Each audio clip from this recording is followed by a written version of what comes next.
Students, मैं सुजाता साहू आज नया टॉपिक लेके आई हूँ जो कि types of school in India है।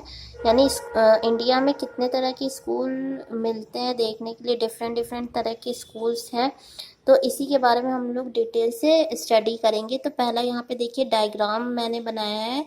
केंद्रीय, public, private, Navodaya, special, missionaries, boarding and सैनिक स्कूल। ठीक, तो ये सारे स्कूल क्या होते हैं, इनकी क्या क्या खासियत है, इसके बारे में हम डिस्कस करेंगे डिटेल से। अगर ये शॉर्ट में आता है तो आप ये डायग्राम बना के थोड़ा सा आप एक्सप्लेन कर सकते हो 1 या 2 पेजेस के। और अगर ये लॉन्ग में आता है तो आपको सारे स्कूल के बारे में कुछ थोड़े थोड़े पॉइंट्स लिखने पड़ेंगे। अभी सबसे पहले हम बात करेंगे पब्लिक स्कूल की। तो पब्लिक स्कूल कैसे स्कूल होते हैं? पब्लिक स्कूल वो स्कूल होते हैं जिन्हें सरकार की तरफ से तो कोई हेल्प या फिर फंड या फिर पैसे नहीं मिलते, कोई फैसिलिटी नहीं मिलती है। ये जो चार्जेस लेते हैं बच्चों से, पेरेंट्स से, फीस के तौर पे, जो मंथली फीस और ट्यूशन फीस होती है, उसी से ये अपना स्कूल रन करते हैं। ठीक, गवर्नमेंट स्कूल की अगर हम बात करें तो गवर्नमेंट स्कूल में जो फंड्स हैं, हेल्प है, फैसिलिटीज़ है, वो गवर्नमेंट एजेंसीज देती हैं। और यहाँ पर ज़्यादातर सीबीएसई एफिलेटेड कोर्स स्टडी करवाया जाता है। थर्ड है गवर्नमेंट एडेड स्कूल। तो गवर्नमेंट एडेड स्कूल क्या होते हैं? गवर्नमेंट एडेड से ही पता चल रहा है कि इसमें जो होगा, जो स्कूल होगा, जो स्कूल है वो ओन बाय प्राइवेट मैनेजमेंट, यानी प्राइवेट मैनेजमेंट उसकी देखभाल करेगा, उसे चलाएगा। लेकिन जो रूल्स और रेगुलेशंस और नॉर्म्स होते हैं वो सरकार के होंगे, सरकार की तरफ से वो चलाए जाएंगे। तो इसमें क्या होता है, हम कह सकते हैं सेमी कंडक्टेड, यानी इसमें हाफ पोर्शन जो काम है वो गवर्नमेंट करेगी और हाफ वर्क इसमें प्राइवेट मैनेजमेंट का होगा। प्राइवेट डे स्कूल क्या होता है? यहाँ ये वो स्कूल होते हैं जो कि ज़्यादातर स्टेट स्कूल और गवर्नमेंट कॉन्वेंट स्कूल से फीस ज़्यादा लेते हैं। ठीक, यानी यहाँ पे जो भी मंथली चार्जेस होंगे, चाहे वो ट्यूशन हो चार्जेस या फिर अदर कन्वेंस का चार्ज होगा, वो सारे ये लोग ज़्यादा ही लेंगे। और इसमें गवर्नमेंट कोई इसमें इंटरफेयर नहीं कर सकता है। केंद्रीय विद्यालय की अगर हम बात करें तो केंद्रीय विद्यालय ऐसे स्कूल होते हैं जो ज़्यादातर क्या पूरे कम्प्लीटली सेंट्रल गवर्नमेंट से कंडक्ट होते हैं। यानी इसमें जो भी कंट्रोल होगा वो सेंट्रल गवर्नमेंट का होगा। यहाँ पे जो भी रूल्स होंगी, चाहे वो एजुकेशन से रिलेटेड हो या फिर टीचिंग स्टाफ को अपॉइंट करना हो या फिर कुछ भी हो, तो वो सारे जो भी कंट्रोल है, जो भी पावर है, जो भी डिसीजन है, वो सेंट्रल गवर्नमेंट लेगी। ठीक, और यहाँ पे जो एजुकेशन बच्चों को दी जाती, तो ऐसे बच्चों को एजुकेशन दी जाती है जो जिनके पेरेंट्स और गार्जियन होंगे वो गवर्नमेंट एम्प्लॉयज़ होंगे। ठीक, और जिनकी जॉब ट्रांसफ़र होती रहती है, यानी अगर वो एक दिन मतलब किसी ईयर यूपी में है और फिर उनका ट्रांसफ़र हो गया एमपी में, तो जैसे उनके बच्चों की जो एजुकेशन है वो तो डिस्टर्ब हो जाती है बीच में। तो इसीलिए सेंट्रल गवर्नमेंट ने ये सोचा कि अगर जॉब ट्रांसफ़र हो रही है तो उससे बच्चों का नुकसान नहीं होना चाहिए, बच्चों की एजुकेशन का लॉस नहीं होना चाहिए। तो इसलिए उन्होंने ये सोचा कि ये जो बच्चे हैं अगर वो एक सिटी या फिर एक स्टेट से दूसरे स्टेट में जाते हैं तो उनको केंद्रीय विद्यालय भेजा जाएगा और वहाँ पे जो कोर्सेज है वो एक जैसी होंगी। तो इसीलिए ये केंद्रीय विद्यालय स्टार्ट किया गया था। नवोदय स्कूल क्या होता है? नवोदय स्कूल से नवोदय मीन्स नया। और इसमें क्या होता है कि इसमें टैलेंटेड स्टूडेंट्स को प्रेफरेंस दी जाती है। यानी यहाँ पे एग्ज़ाम कंडक्ट होता है, एंट्रेंस होता है, जहाँ पर मेरिट लिस्ट बनती है और उसी के अकॉर्डिंग जो टैलेंटेड स्टूडेंट्स होते हैं उनको एडमिशन दिया जाता है। ये भी सेंट्रल गवर्नमेंट ही कंट्रोल करती है यहाँ की सारी चीज़ें। और यहाँ पे कास्ट, रिलीजन, इससे कोई फ़र्क नहीं पड़ता है। यहाँ पर इस स्कूल में एंट्रेंस होगा। अगर बच्चा लोअर बैकग्राउंड या फिर पुअर गार्जियन के भी बच्चे हैं तो उनको वही प्रेफरेंस दी जाएगी जो कि एक हायर पोस्ट या फिर हायर क्लास के बच्चों को मिलती है। स्पेशल नीड स्कूल क्या होते हैं? स्पेशल नीड यानी नाम से पता चल रहा है कि यहाँ पे ऐसे बच्चों का एडमिशन होगा या फिर ये स्कूल ऐसे होते हैं जहाँ पे जो स्पेशल नीड के स्टूडेंट्स होते हैं, यानी ऐसे अभ्यर्थी या फिर विद्यार्थी जिनको एक स्पेशल नीड या फिर उनकी ज़रूरतें या फिर उनको सहायता की ज़रूरत होती है। और ऐसे स्कूलों में उनको सिर्फ एजुकेशन ही नहीं दी जाती है, एजुकेशन के साथ साथ उनको ट्रेनिंग भी दी जाती है, चाहे वो वोकेशनल ट्रेनिंग हो, चाहे इनफॉर्मल हो, चाहे फॉर्मल हो।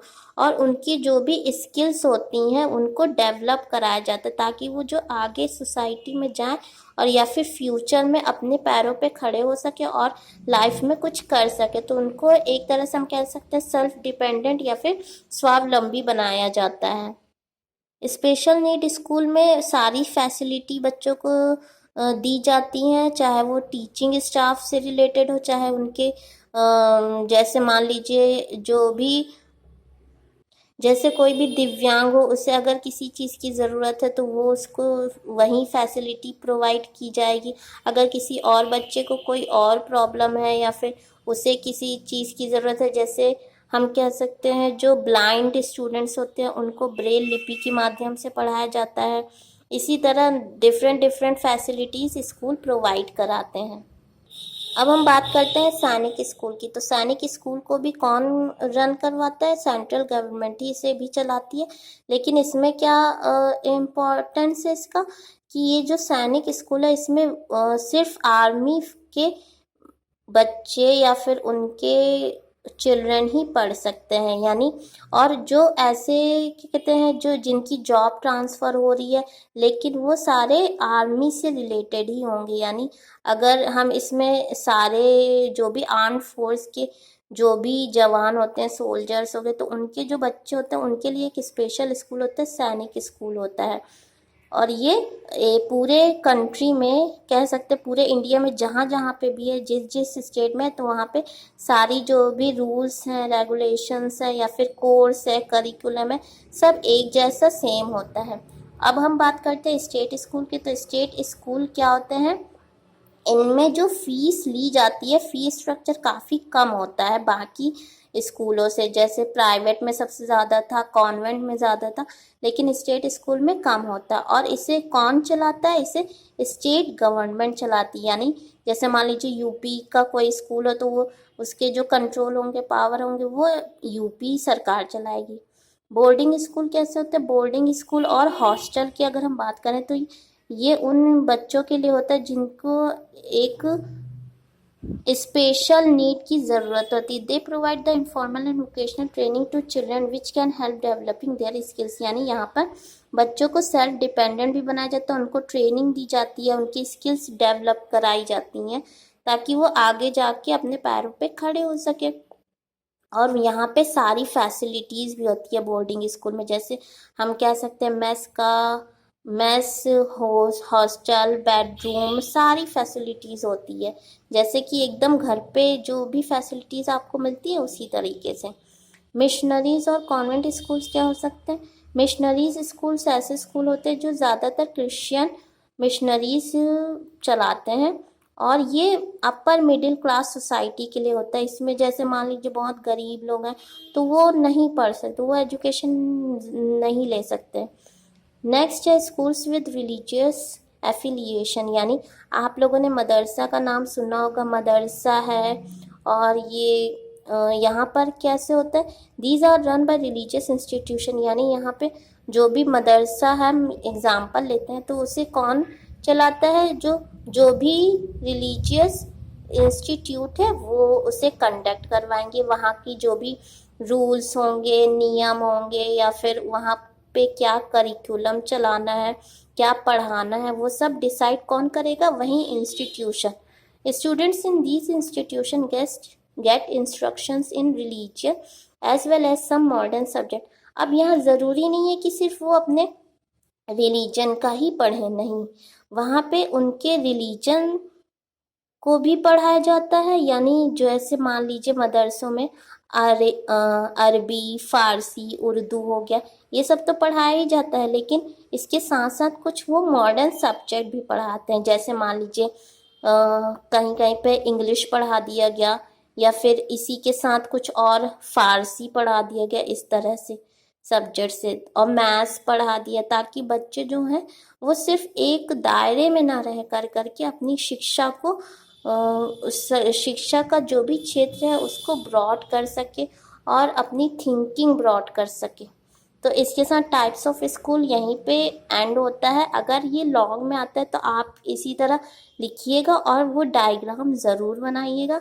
तो इससे ये होगा कि एग्जामिनर अगर मान लीजिए पूरा तो वो पढ़ेगा नहीं या फिर उसके पास टाइम नहीं होगा, तो कम से कम वो डायग्राम देख के ये जान सकता है कि इस बच्चे को आता है, तो शायद आपको मार्क्स अच्छे मिल जाएं। ठीक, इसी के साथ all the best for your future exams. Thank you for watching this video.